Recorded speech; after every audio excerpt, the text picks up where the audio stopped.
I'm Shehzad Charania, and it's a great pleasure for me to be speaking today to Ali Velshi. Ali needs very little introduction. He's one of the leading television journalists in the United States. Originally from Canada, Ali has worked for NBC, CNN, Al Jazeera America, and currently MSNBC. Over the next 15 minutes, I'll be asking Ali for his perspective on COVID-19, including the political, economic, and societal implications, and also where we can find hope and opportunity in the midst of this global health crisis. Ali, thank you for speaking to me today. You've been in the front line as a journalist during some of the most seismic events of this century, so 9/11, the global financial crisis, and natural disasters. So from your very unique vantage point, can you tell us how reporting on COVID-19 compares to those other events? Yeah, it's very different. I would say it's most like war than anything else we would cover, because on most of these other things, whether it's a natural disaster or a hurricane or even a terrorist attack, you generally know what the other side of it looks like. It's not an ongoing feeling. Certainly after 9/11 around the world, and for many years, there's sort of an ongoing feeling of a threat from terrorism. But very rarely is the ongoing nature of something that is a threat also existential. People are actually worried about dying, and they're not worried about it from an external source necessarily. It could be everybody around you. And so it's got a whole different nature to it. On one hand, we are frightened by society and we want to separate from people and keep ourselves as immune from them as possible. On the other hand, it has caused us to crave society. Many people want to get back to work. They want normalcy in their lives. They're almost grieving those things that are gone from their lives. So it's a remarkably interesting thing to cover because, first of all, we're all doing these things from our homes now as opposed to studios. I broadcast from my home, and even reporting on news stories. You know, we pride ourselves, whether it's war or terrorism or disaster, or getting as close to the story as you actually can. And now it's all about space and staying back. So it's been a challenge to navigate the societal implications, the health and scientific implications, the economic implications, and the personal implications of these stories, and keep it in a way that it makes sense for people, certainly in a world where we've all got these phones, and so we've got information overload anyway. How do you make it make sense to your viewers? Stuff that they can't Google and they can't already get. How do you make the narrative and the story make sense? And what the feedback we get, Shehzad, from most people is they want to know how this affects them moving forward, right? What is the new normal? When will the new normal get here, and how will I operate it? Thank you, Ali. We will come back to discussing what the new normal looks like, and we'll also discuss in a bit more detail the implications that you've talked about. But can I first ask you, one of the main criticisms or observations perhaps that people have had is the fact that, unlike some of those events I talked about earlier, like 9/11 and the global financial crisis, that there hasn't been that same global response we saw then. Why do you think that is? I think it has something to do with the way society has moved. We've become a little more isolationist. We are a little more protectionist all around the world. We've had political movements that sort of name the country first, right? The idea that this country ahead of all others. And that has, by definition, weakened some of our global alliances. So if you think about 9/11, global leaders were immediately on the phone. Global intelligence agencies were coordinating with each other, and within hours, the necessary information had been gleaned. And even when, and there are a lot of people who do not support the force that was taken afterwards, but it was coordinated globally. In the recession, same thing. Central bankers were talking to each other on a regular basis and taking coordinated action. So you didn't see different countries cutting interest rates. You saw them all doing it at the same time, all pledging an amount of money to keep the wheels of the economy going. And you saw the world leaders were constantly speaking to each other on an ongoing basis. The world is a different place now, and we don't do that. And I think when history looks back at this time, it'll say that one of the disadvantages of protectionism and isolationism and nativism and populism is this, that when you actually need a global effort to solve a global problem, having the infrastructure in place to be able to activate that like a switch is handy. Remember, we have these switches, right? NATO has something called Article 5, that if any NATO country is attacked, by definition, all other NATO countries are attacked. It's literally like a switch. that these countries are supposed to go into a coordinated global response. We don't have that for the economy, and we clearly don't have that for global and public health. So I think when we come out of this, the post-mortem will be greater cooperation on some issues is imperative.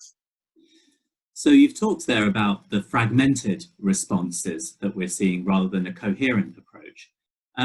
What do you think it says about the future of our global order that, in fact, many countries with more authoritarian style governments are perhaps having more success in containing the virus than democracies are?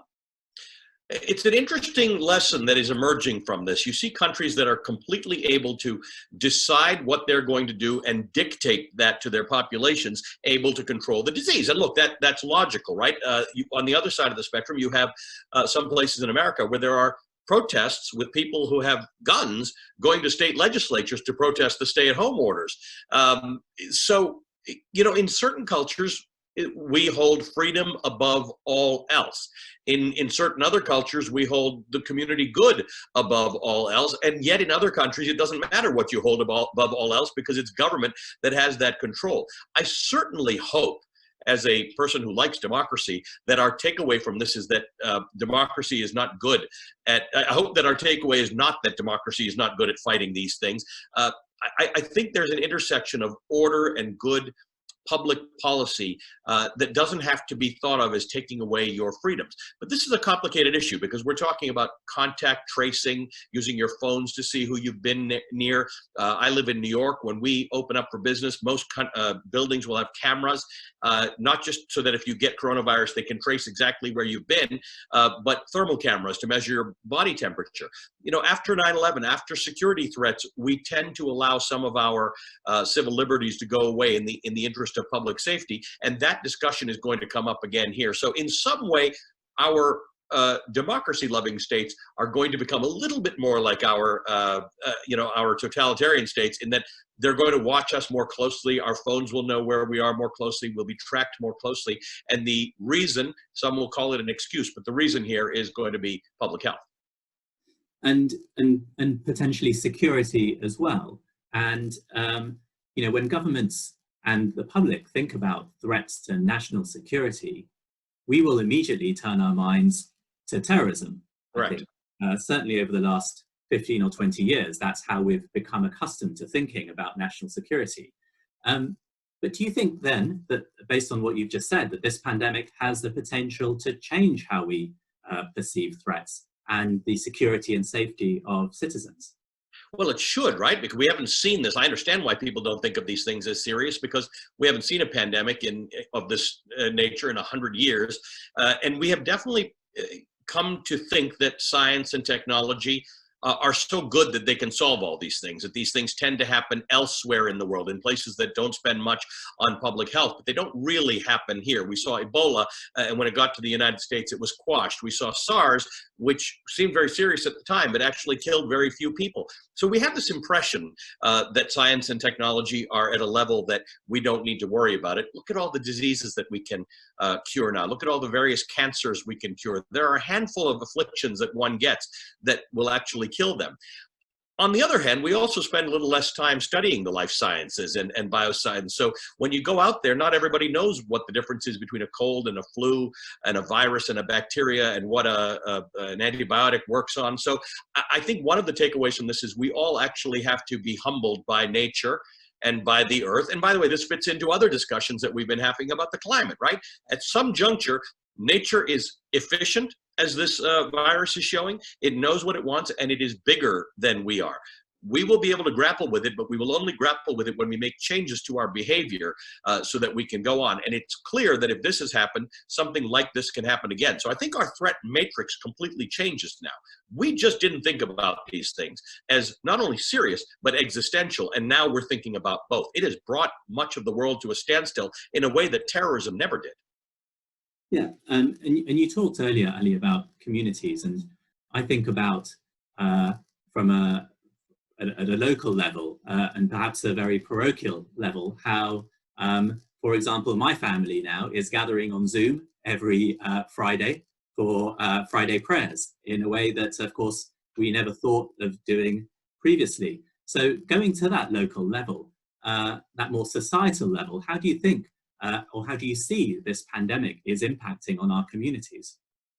Well, God bless the internet. You know, that Zoom existed, and FaceTime and Skype and Blue Jeans and Microsoft Teams, these things that I would argue that most of society had not engaged in a year ago. I mean, I probably had at best a Zoom meeting every month and a half, and that was only when it was so inconvenient that nobody could get together. And now they are a part of our lives. And as you mentioned, not just our professional lives, our social lives, our religious lives, they are our tie to community. In a conversation with Bill Gates a few weeks ago about the pandemic and about infectious diseases and viruses and vaccines, which he knows a lot about, one point that he made as an internet pioneer is the internet held up. You know, everybody's working from home. Everybody's doing this all the time. So that's terrific. For a lot of people, that will mean freedom, Shehzad. That there are a lot of people who had to commute 2 and 3 hours a day to and from work, and that may change. There may be a lot of companies who say, hey, this works. If it works and you've got the internet, you can work from home. And that might be a great advantage to some people. But we are going to need our community elsewhere. Right? We can't be hermits. We're not made for that in life. And I think the idea that we use these tools to make sure that we do stay in touch with not just our families and our friends, but whatever you consider your larger community to be. One thing I think thought, most of us, is that we need to take responsibility for at least a few other people in our circles. You obviously have to take responsibility for your family and your extended family, but who else belongs in that circle? Your faith community, your neighbors, the service providers who were employed by you before this happened. I do think the one great takeaway of this crisis, this global crisis, is it has caused us to understand what's important, who's important, and in a weird way, that personal touch is important. If we can't actually be with each other and touch each other and shake hands, this is at least a very good way to stay in touch with each other.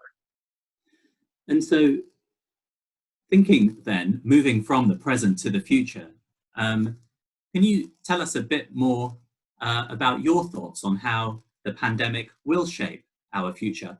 Ali, what will our new normal look like? Well, I think a few key things will change.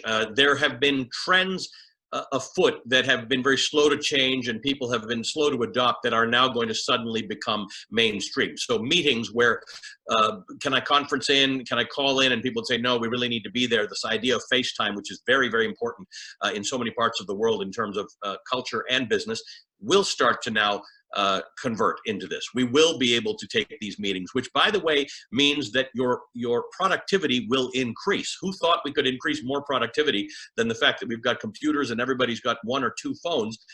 Productivity will yet increase. There will be blurred boundaries between home and work. And that, for some people, will be terrific. For other people, that will be really bad. Your relationships at home will be tested.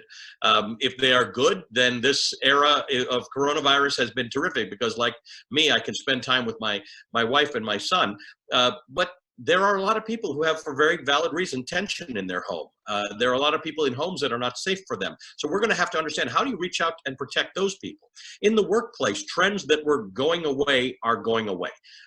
We were slow to adopt online shopping around the world. Well, the acceleration in online shopping and things like buy in store, pick up at the curb, or all the various ways in which we use the internet will accelerate. So some jobs will be lost because there will be people who work inside stores who won't be there anymore. Other jobs will be gained, and those will be delivery and warehousing and logistics. But remember, all jobs are not created equal. So while we are probably adding millions of jobs here in the United States in logistics and delivery and things like that, these tend to be the lowest wages of jobs. So when you look at what we think of as frontline workers, you think about doctors and nurses and nursing home workers and emergency technicians. Well, you're also thinking about doormen and delivery men and wage earners and people who do not have the luxury of benefits. Certainly in the United States, that's a big deal with health benefits, who are going out there to work. So we're going to have to figure out structurally how we protect the least among us in society. And if you were already thinking about that, because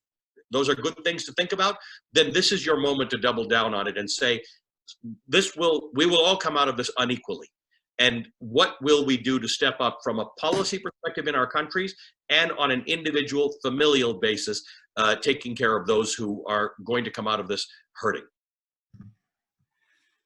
So Ali, you've talked about some of the risks as well as opportunities around the pandemic.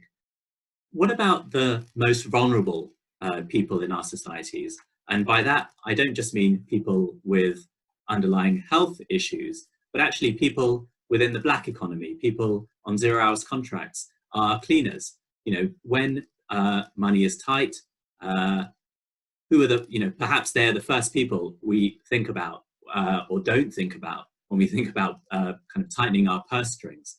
Do we need to be mindful of thinking even more broadly about what we really mean by community and the most vulnerable?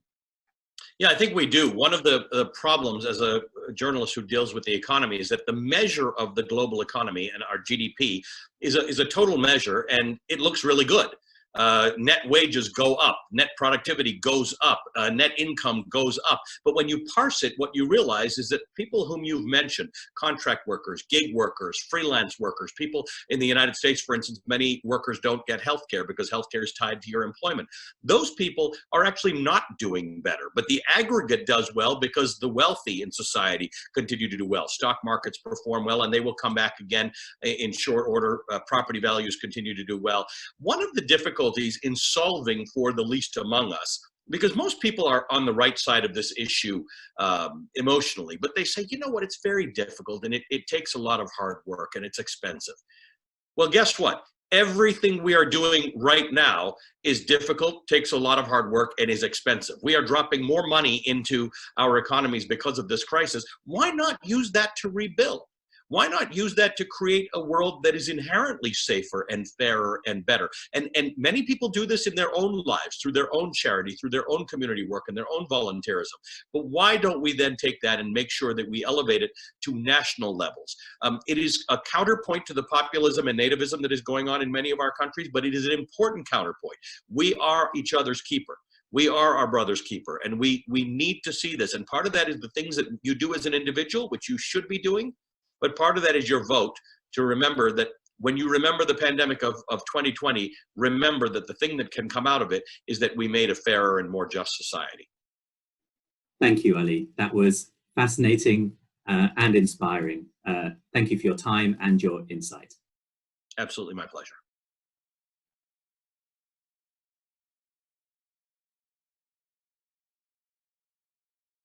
Ali, I wanted to talk now about the economy and finance, and we have seen a serious dip in global stocks, including the US. Now, it's not clear what will happen, which sectors will come out of this stronger, which sectors are going to suffer for a very long time. Can you give us some insight into where you think the economy is going and which sectors are the ones we should be looking out for in the future? So let me speak broadly about this. The history of the stock market is such that it always recovers over time. The issue is how long does it take to recover? And within the stock market, what sectors do well and what types of investments? And if things like this, I don't think anybody would have known well enough to get out of the market in enough time. And by the way, the markets have had remarkable surges since the pandemic. Most people wouldn't think to get back in. So my general advice to people is not to bob and weave into the market, but to remain diversified and maintain that diversification. It sounds so boring, but the fact is the reason you do that is because how would you know when the next thing happens, what sector it's going to affect, right? Cruise lines are a bad investment right now. Hotels, airlines, things like that. The energy sector, bad investment. How would you have known that? But what people tend to do is they tend to think about things as hot sectors. And I like to tell people, as a business journalist for the last 30 years, virtually none of us are smart enough to master that. So for most people, if you invest broadly with a lot of diversification, that can protect you. Now, when I say broadly, it doesn't mean something just like the S&P 500. It means understanding where you are in the world and what other factors are at play. So if you're in the United Kingdom and you have a business there, think about the long-term effects of Brexit and say, hey, should I be more exposed somewhere else in case things don't go well in this immediate sector for the next 10 years? If you're in Houston or Calgary and you are invested in a normal portfolio of things, you also live in a place that's dependent on the price of oil, and perhaps you have a business that's dependent upon the price of oil. So maybe you want to make sure that your investments are not concentrated heavily in energy. There's no other trick to diversification except to be diversified, to invest in different things. And it is, like I said, it's a boring topic, but it is covered well on a million websites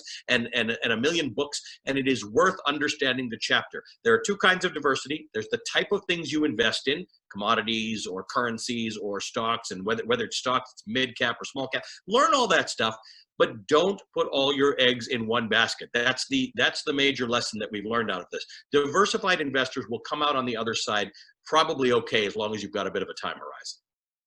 And so, Ali, you talked earlier about Ebola and SARS, and in fact, this is the 5th pandemic we've seen this century. Of course, nothing on the scale of what we're seeing now. You say that, of course, we're not smart enough to predict into the future the direction of the stock market and the shocks that we'll see. But are there particular factors that we should be bearing in mind, whether it's climate, the environment more generally, as aspects that we should be taking into our consideration when thinking about broader finances and portfolios? Yeah, I think there are 3 things that you should think about broadly. One is technology, right? That technology, not in a narrow sense, but in a broad sense. Here in the United States, in 29 states, driving is the #1 profession, right? Nobody drives like Americans drive. We drive a lot. We ship things from coast to coast. They show up in Los Angeles at a port, or in Newark, New Jersey in a port, or in Louisiana, and they get shipped all over the country. When we have autonomous cars, we will go from driving being the #1 profession to probably driving being really low. I mean, obviously it'll take a while after cars for trucks, but we can load and unload those trucks automatically. We can hitch them and unhitch them automatically. So we need to think about this. Today, if your child wants to be a truck driver, it's actually a very lucrative profession, and you do very well until the day that it stops. And think about technology and automation and autonomous and robotics and AI on all of those fronts. What part of your job can be replaced by AI? We now have doctor's appointments this way, right? That was something doctors were resistant to doing and patients were resistant to doing. Where did it start? It started in remote places. It started in poor countries where there couldn't have been a doctor everywhere. In America, it started in Alaska where you couldn't get to your doctor. Now everybody does it. In London, in New York, those kinds of things. Think about that. Think about our changing demographic in our world. In many places, it is getting older. And while we continue to have these remarkable jumps in science to help cure disease and longevity is increasing, we have an older population. And if you can manage to get your population average age to 95 or 100 or 105 or 110, whatever it might be, think about the extra needs that society will have when people are that old. Not everybody who's 110 can zip around in a car on their own. Now, we've got Uber and we've got Lyft and we've got things like that. But think about the trend changes, both in healthcare. I'm not sure I want to live to 120, but I want to live as healthy as I can be. But think about an aging population and places where there are young populations in the world, but it changes the demands. And think about the climate. You know, one of the problems with coronavirus is it has exposed the degree to which some of our leaders and some of us are not conversant in science and technology. And when you play that out in a longer way, that's how you end up with people being climate change deniers. That's how you end up with people saying that it's not dangerous to smoke. Because if you don't know enough to know what's actually wrong, it creates space for science deniers. So this is a real opportunity for the world to say, look, between coronavirus and climate change, it's time for us to listen to the science, get smart about it, know the difference between a bacteria and a virus, know the difference between this and that, and protect our planet and protect our lives. It is important to protect humanity, but we are custodians of something else, and the earth is in our care. So I think these are all trends that you will see in terms of employment, in terms of investment, and in terms of protecting us against the next instance. Ali, can I finally take you back to your very first question, very first answer, where we talked about reporting during this pandemic. Can I ask you just how you're doing personally, separate to your job? What's changed for you day to day? I can't say that changes have been things that will be ultimately bad. We work from home, which has only taught us to be more efficient. We work a lot. Somebody actually said to me on Twitter the other day, "You seem tired." And I said, my tiredness doesn't matter, because I look out my window and I see those first responders, and I see those people working all the time. I think we've all learned, and through the lens of a journalist, we've learned to understand what essential workers really are, and that they're everybody. That everybody's essential. And we have had the system of looking at the world in which you are valued by how much you earn and how much money you generate. And in fact, what we need right now are people who take our garbage away, people who keep our homes clean, people who take care of our elders, people who are home health attendants, people who assist hospitals and doctors, people who are police. I think we're understanding that society doesn't function without the least among us. But I think this is going to go back, down in history as a remarkable time for journalists, because a lot of people have written us off, and I understand why they have sometimes, but now we have a purpose. Now there is something to bear witness to, and now there is power to hold to account. And I hope that when we come out of this, people will have said the news and the journalists and the writers and the reporters helped keep us connected to the story and helped keep us going. So I feel like we're performing a bit of a service. We're certainly not performing nearly as much of a service as the people who are saving lives and keeping our economies going, but it does feel like we're at least in the arena. Thank you, Ali. Thank you for that fascinating and inspiring insight, and for your time. Thank you. My pleasure.